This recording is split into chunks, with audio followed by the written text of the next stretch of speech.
What's going on, guys? This is another episode here in Nolan's Pod. We're back at it. I got two episodes for you guys. One today and one tomorrow. Pertaining to different subjects. I told you guys last week I was going to be talking about the Braves again. And I am, but it ain't going to be today or tomorrow. The reason for that is I'm disgusted with how we're playing. We're atrocious as a team. We have injury after injury, and I'm sick of it. And then the other part of the reason is I'm scared of what I might say because I might go off. So I'm going to try to avoid that while we on this losing streak. And the trade deadline gets here next week. We need some reinforcements. But I am not pleased. I am not happy with how we've been playing. So therefore, we losing, and we don't deserve to get talked about. And if I was to talk about the Braves, I'd be wasting y'all time, and I'd be wasting my time. I'm not gonna waste my time, and I'm doggone sure I ain't gonna waste y'all time. So we're gonna scrap that. We're gonna talk about Team USA. Tomorrow, I'll be talking about Skip Bayless being out of FS1. And then I'll be talking about TNT not matching the media rights deal with the NBA, and the NBA going to Amazon Prime, that is. But today we're going to talk about Team USA basketball team. Okay, as you know, Team USA had what? 1, 2, 3, 4, 5. As you know, Team USA had 5 exhibition games or preseason games, tune-up games, whatever you guys would prefer to call it. They had 5 tune-up games. To get it rolling, you know what I'm saying, like a training camp, like a preseason, if you want to call it that, to get ready for these Olympic games. So we showed a lot of good signs, and then we showed signs where it's cause for concern. But I'm gonna run through these games that we played, these 5 tune-up games that we played. Our first game we played against Canada. The score was 86-72. Obviously that was the first game. We hadn't really had our full real training camp, so playing Team Canada was the first game. We didn't look great until the bench came in. The starters the starters were rusty. Like I said, no training camp, not really that much time together and to gel together for all those guys. So the bench came in and did their thing and saved us from that one. Ant-Man, Anthony Edwards, Anthony Davis, Bam, all those guys came in and did their thing. The bench won us that game against Team Canada. Against Team Australia, the score was 98-92. AD, Devin Booker, and Ant-Man all did their thing to save us in that game. That game was more of Australia pushed us. Australia has a lot of NBA players on that team, as does Team Canada. So Australia definitely pushed us, but we were able to sneak by. And we kind of let our guard down in that game. We had a big lead, and we just let our guard down. That's all. We would have blown them out, but we let our guard down. That's one thing that I'm concerned about. Once we're up big, we got to keep playing. We cannot let our guard down because these teams are not going to quit playing. One thing about it, we are Team USA. These other teams, they want to beat the crap out of us. So we cannot let our guard down.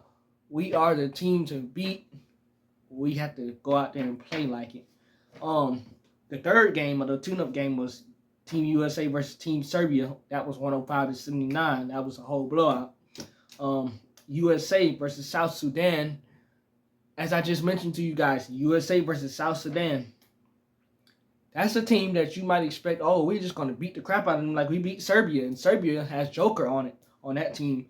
But that was one of those games like, yeah, we're going to blow them out. No, that wasn't the case. The score was 101-100.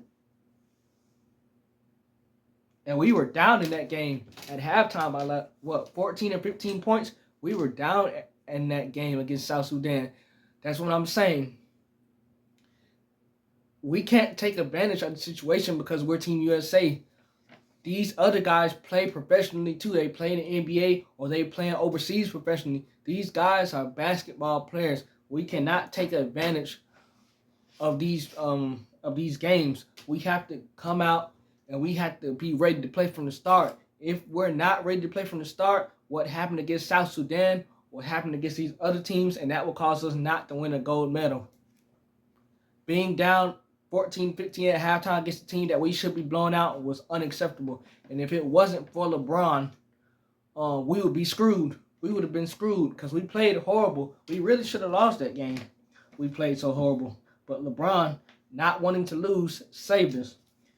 The final tune-up game, Team USA versus Germany. That team has Dennis Schroeder and others on that team. It was 92-88. LeBron saved us again. If it wasn't for LeBron taking over in the fourth quarter, we would have lost that game too. So that's what I'm telling you guys. We have to come out from the get-go and have that mindset. We got to come out here and play. Because if we don't, we're going to be right at home. We ain't going to be winning no gold medal. We got to come out and play. One of my many concerns, half-court offense. We're not good in the half-court offense. Obviously, when we're running the floor, we're a much better team. If we can get better at our half-court offense, we're going to be good to go. Now, obviously, when we're running the floor, when we're running the fast break, can't nobody stop us. But our half-court offense through these first 5 games have been a major cause for concern. If we can get that together, we'll be fine. But I'm not really worried about our offense as a whole. All the guys that we have on this team, I'm not worried about our offense as a whole.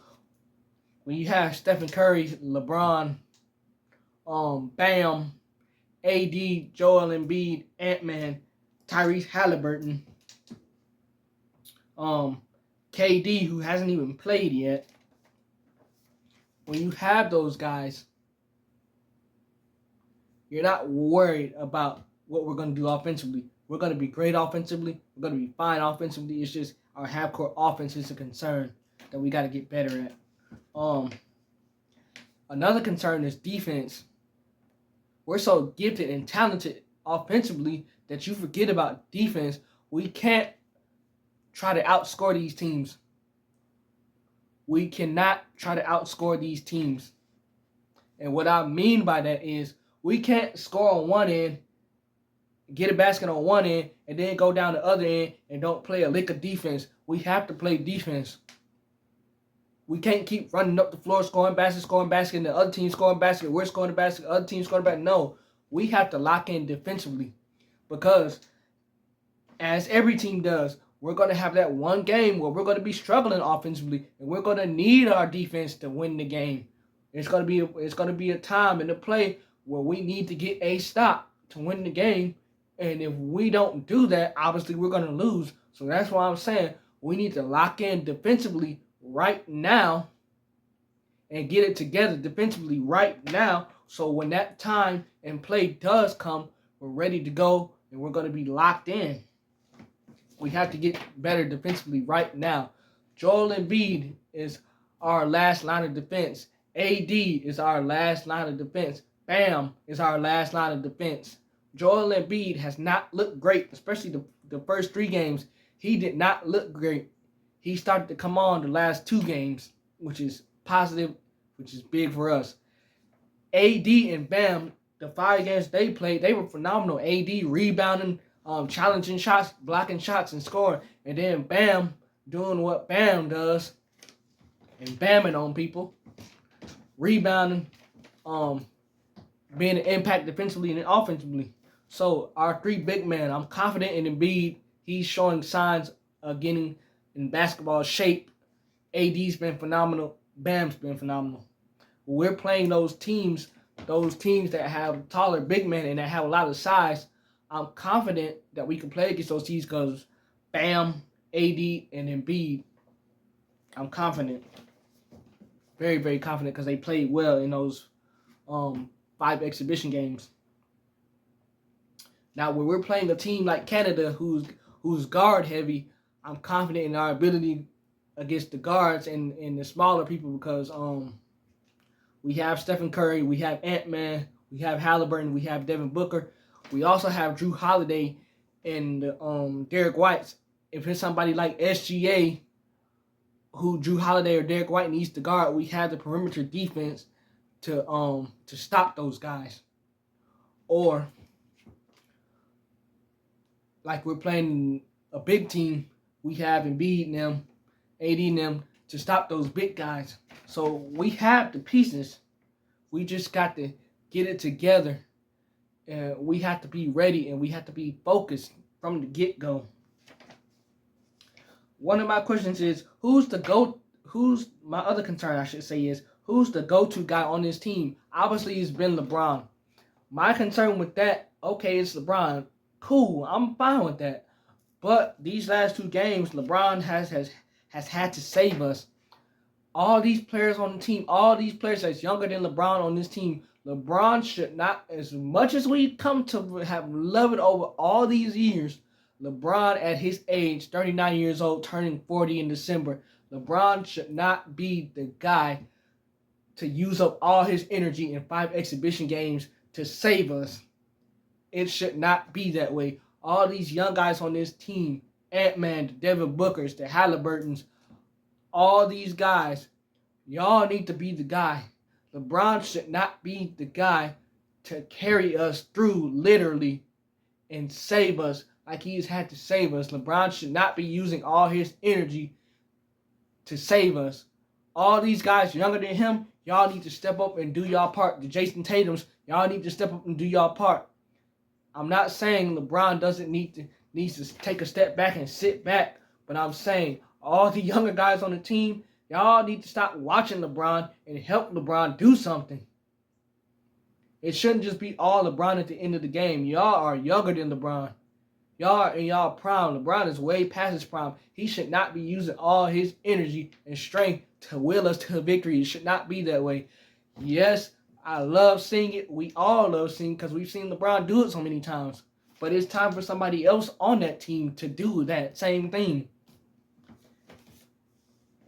Because these last 2 games, LeBron willed us back and brought us back. He should not be using all his energy in 2 stupid exhibition games that does not matter.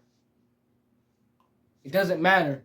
2 exhibition games doesn't matter. It doesn't count for anything. Now we're starting to play our real games Sunday. That's when it matters. LeBron should not be using his energy for that. That's all I'm saying. But I don't have a problem with LeBron closing, but he should not be using all his energy. We got all these other young guys on the team who should be helping him close, who should be helping LeBron will us to a victory. Another problem that I have is not blowing teams out.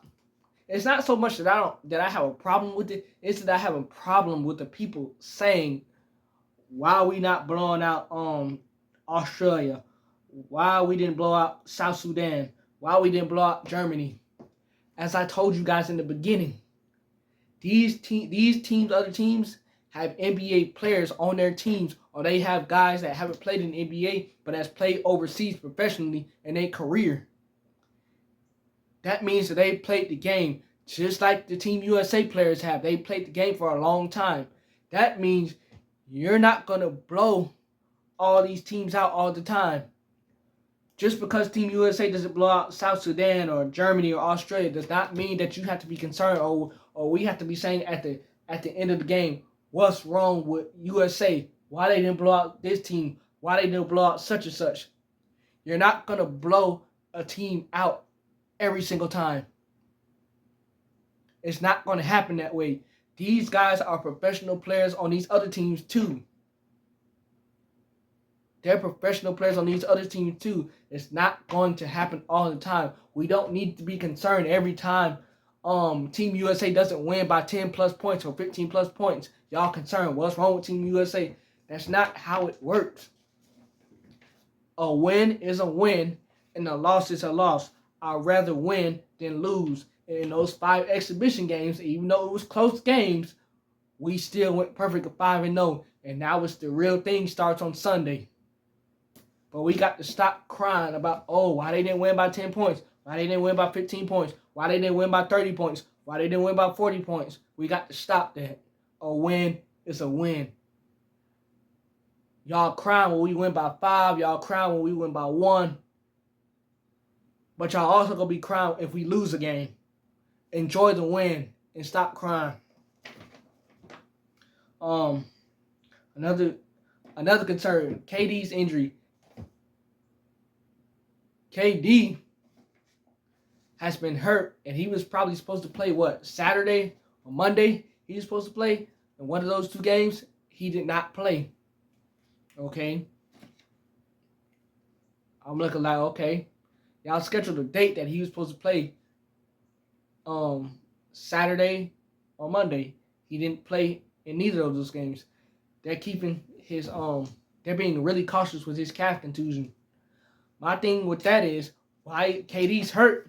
Why is he not off the team? Steve Kerr is quick to defend him, saying he's not going to be off the team because he's hurt. But before the game started, before all the exhibition games started, when it was Kawhi Leonard, y'all kicked him off the team. Oh, he doesn't look good. He's not ready. KD's hurt. Why is he not off the team? He's yet to play. And now that we played all the 5 exhibition games, we got to work him back in. And y'all don't understand that. Yes, KD is KD, one of the best basketball players of all time. No question about that. Nobody's going to argue that.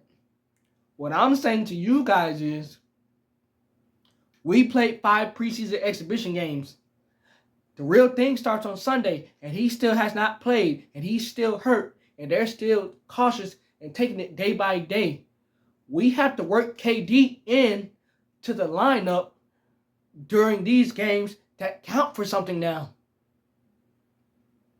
You see what I'm saying? So why he not off the team? Y'all quick to kick Kawhi off the team. Why is he not off the team? You have somebody waiting like Jaylen Brown, who probably should have been on the team instead of his teammate Derek White. No disrespect to Derek White, but Jaylen Brown probably should have been on the team because Kevin Durant is still hurt. They're still being cautious with him, and he's not ready yet. Why is he not off the team? But y'all are so quick to kick Kawhi off the team because y'all feel like he's hurt. KD's hurt too. He's still yet to play. Why he not off the team? Why is Jaylen Brown still sitting at home when he could be on the team, when we all know he's healthy and ready to go and should get his opportunity? But you Steve Kerr, and you quick to defend KD, saying, oh, he's not going to be off the team. Come on. Is this where we at now? Somebody's hurt. One person's hurt. Oh, he's off the team. The other person's hurt. Oh, he's still going to be on the team.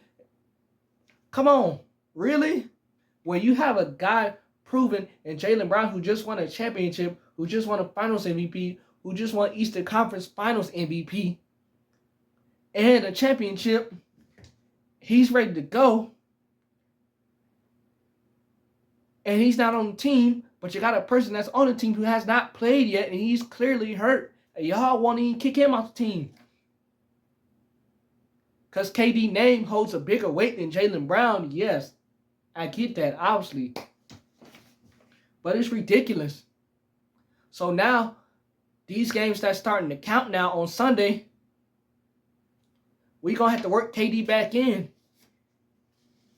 And KD has not played in a while. What is it?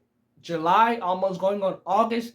KD hasn't played since, April, in the first round of the playoff series.